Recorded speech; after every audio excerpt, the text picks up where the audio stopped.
は患者さんが一番誤解をされていると思われる有名なデマです。ステロイドを使ったから色がのではありません。噂になっているデマとは逆に早めにステロイドを使うことが大切です。皆さんこんにちは。皮膚科医の玉木ゆきです。今日お話しする内容はステロイドの巷で言われている噂について、ステロイドはリバウンドが起こるのか、ステロイドを使うと皮膚が黒くなるのか、白内障になるのか、骨がボロボロになるのか、副作用、どうしたら副作用を減らせるのかについて皆さんにお話をさせていただきます。最後までご覧いただきますと、ステロイド本当のところについて詳しくなれると思います。このチャンネルはニキビ後、様々な皮膚トラブルでお悩みな患者さんに正しい知識を世の中に広げるため、現役皮膚科医の玉木ゆきがお送りします。綺麗な肌を目指して皮膚科医が肌トラブルのお悩みを解決します。皆さんはステロイドの塗り薬ってどのようなイメージをお持ちでしょうか？皮膚科でよく処方されますし、効果がある薬なんですが、SNS で誤った情報が発信されてしまったり、間違った使い方をされてしまい、ステロイドは怖いから使いたくないっていう方がいらっしゃいます。でも、怖いからって言って少ししか使わなかったり、すぐに塗るのをやめてしまうと十分な効果が得られないので、安全に効果的に使っていただくために一度ステロイドについてちゃんと説明しようと思います。ステロイドは適切に使っていただければ副作用をほとんど気にせず効果を最大限に引き出せるとってもいい薬です。まず使い方が間違っている場合は症状が悪くなることはありますが、それはリバウンドではありません。特にアトピー性皮膚炎のような慢性の病気だと症状が収まっているように見えても炎症の火種が続いていることがあって、ご自身の判断でもう塗るのをやめてもいいかなと思ってステロイドを塗るのをやめてしまうと病気の勢いが増してしまうことがあります。これをステロイドのリバウンドだっておっしゃる方がいますが、それは違います。ステロイドの中止のやり方がうまくできなかったので、単に元々の症状が悪化しただけでリバウンドではないんです。症状を悪化させないためには、ご自身の判断でお薬を中止しないで、主治医の先生と相談して上手に減らしていくことが大切です。あと、一旦ステロイドを使うとやめられなくなるのが怖いっておっしゃる方がいらっしゃいますが、そんなことはありません。副作用が起きないように他の薬を使ったり、光の治療をしたり、かゆみ止めの飲み薬を加えたり、ステロイドではない薬に変えていくことだってできるのです。これも診察室で患者さんからよくご質問を受けるのですが、違います。これは患者さんが一番誤解をされていると思われる有名なデマです。ステロイドを使ったから色が黒くなるのではありません。皆さん日焼けした後って赤くなってその後皮膚が黒くなりますよね。皮膚って炎症が収まると色が黒くなってしまうんです。だからもともと炎症がある方がステロイドを使うのであって、真っ赤な時には気にならなかったけど、ステロイドで炎症が収まった後に黒く見えるのが目立つので、ステロイドで黒くなったと勘違いしてしまわれるんです。むしろステロイドを早くつけて炎症を早く抑えてあげれば黒くならないんです。だから黒くなりたくない方こそ早くステロイドをつけた方がいいんです。ステロイドを使うアトピー性皮膚炎の患者さんの中には白内障といって目の中のレンズが白く濁ってしまう方がいます。一番多い原因は年齢に伴うものですが、アトピーの患者さんでも白内障の方が多いので、ステロイドを使うから白内障になるのという方がいますが、これも違います。アトピー性皮膚炎で白内障になるのは、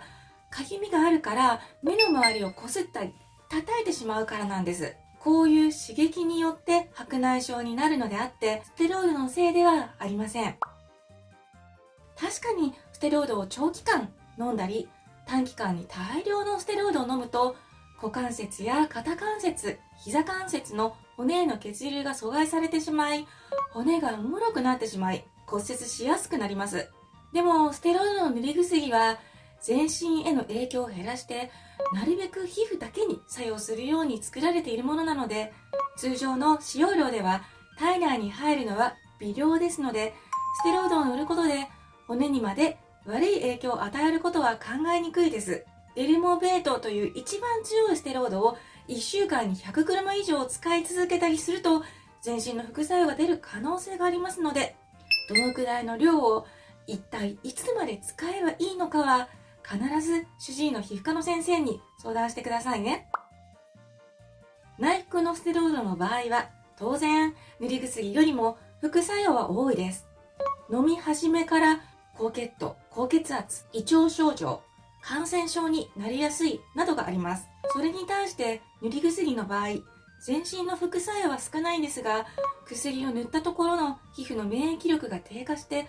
その部分に細菌、カビ、ウイルスがついてニキビができやすくなったりもします。あと、顔は体に比べると薬の吸収がいいので、長い間強いステロイドをつけると血管が浮いてきて赤みが取れなくなったり、皮膚が薄くなることがあります。でも、この副作用は正しい期間、お薬を休む期間を作りながら適度な強さの薬を使うことで、こういった皮膚が薄くなるってことは避けることができます。たまにこのような症状の方を見かけますので、その時はステロイド以外の塗り薬をご提案します。他にはステロイドによる主査っていうのもありますし、水イボやウイルス性の病気に使うと悪化します。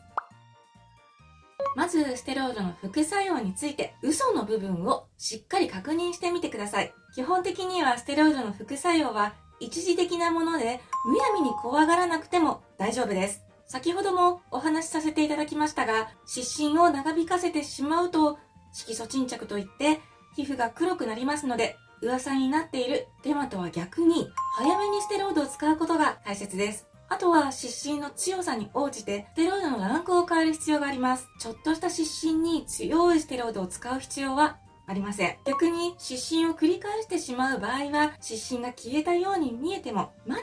炎症の火種がくすぶっていることがあります。そんな時はプロアクティブ療法って言って、綺麗に治ったかなと思う皮膚にも少し弱めのステロイドを週に 2,3 回塗り続けて、再び湿疹が出てくるのを防ぎます。メンテナンスのためにステロイド以外の保湿クリームやプロトピック、コレクチム、モイゼルトなどのステロイドではない他の薬に切り替えることもあります。一番大事なことは、ご自身の判断で塗る量ややめるタイミングを決めないことです。皮膚科でも当然ステロイドは使いますが、ステロイドは使いたくないという患者さんには当然無理強いはしません。どうして使いたくないのかをお伺いして、ステロイドではない他の治療をご提案して治療します。なので、ステロイドを使いたくない方は遠慮なく主治医の先生におっしゃってくださいね。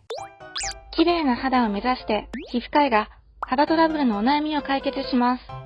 ということで、今日はステロイドの嘘、本当について、ステロイドはリバウンドが起こるのか、ステロイドを使うと色が黒くなるのか、白内障になるのか、骨がボロボロになるのか、副作用、どうしたら副作用を減らせるのかについて皆さんにお話をさせていただきました。いかがでしょうか？ステロイドについて詳しくなれましたでしょうか？このチャンネルでは、綺麗な肌を目指す方へ、皮膚科医が肌トラブルのお悩みを解決しています。今回の動画が少しでも役に立ったなという方は、コメントや高評価ボタンを押していただけると、今後の動画配信の励みになりますので、とても嬉しいです。次回は糖尿病と低温やけどについてお話をします。では次の動画でお会いしましょう。さようなら。最後までご視聴ありがとうございました。このチャンネルでは、綺麗な肌を目指す方へ、皮膚科医が肌のトラブルのお悩みを解決しています。コメントや高評価ボタンを押していただけると、今後の動画更新の励みになるのでとても嬉しいです。それではまた次回の動画でお会いしましょう。